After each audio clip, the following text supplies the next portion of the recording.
We have Dr. Subhas Sarkar, Minister of State for Education, Government of India, joining us. Thanks very much, Dr. Sarkar, for being with us on NDTV. There was a lot of important announcements being made in terms of the government's roadmap ahead for the education sector. Many would say absolutely needed, with the Finance Minister acknowledging the fact that there has almost been a break in the education of our children for 2 years. How are you looking at some of those big announcements being made in terms of TV channels and digital universities? First of all, I would like to impress to the whole audience that after independent India, this year is the first time there is allocation in education ministry is more than 1 lakh crore. That is 1,04,277.72,000 crores. That is a more than 1 lakh crore. This is very important part. Even after this pandemic, still our government has done this marvelous job. Yes, there are learning loss in the last 2 years because of pandemic. So our government is very much serious. They have already developed that they have decided that to develop 200 TV channel each class, from class 1 to class 12 in different regional languages. Total 200 TV channels will be launched very soon. And in addition to this, 750 virtual lab in science and mathematics. This is also very important.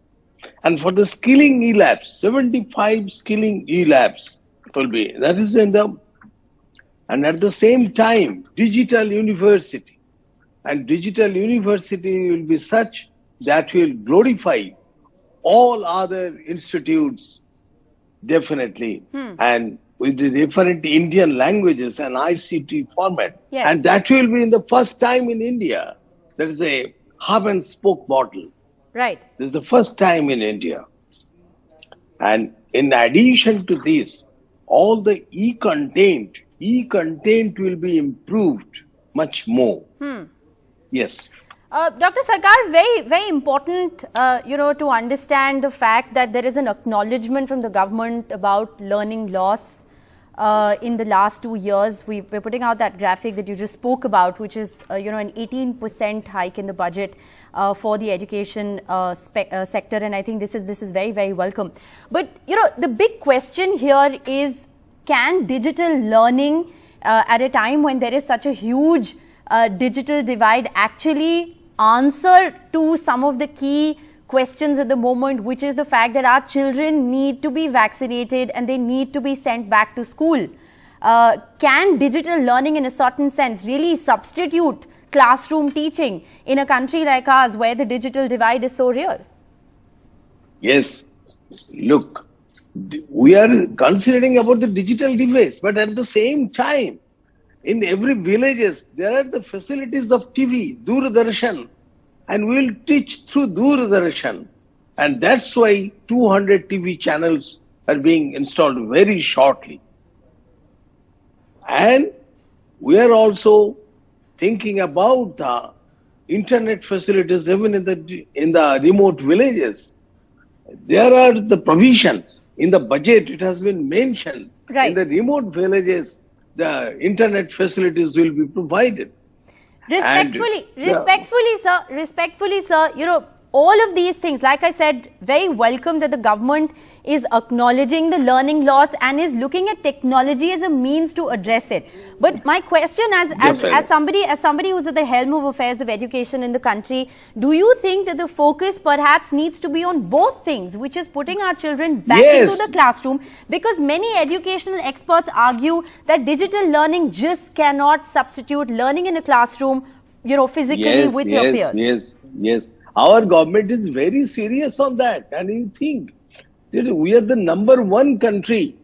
Those have provided such huge amount of vaccination, and even in the school going children, let's say from 15 to 18, there is a very fast vaccination have been done, and it is the world record. That means we also consider for the classroom teaching also. We are not considering only there is a virtual teaching, only digital teaching. Yes, we are very much interested on the classroom teaching as well as digital teaching simultaneously. Right.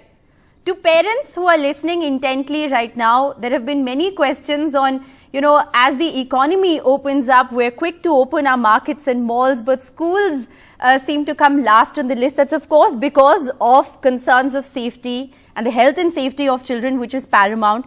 But what more can parents expect the government to do in terms of looking at reopening schools, putting children back in classrooms on a priority basis, sir?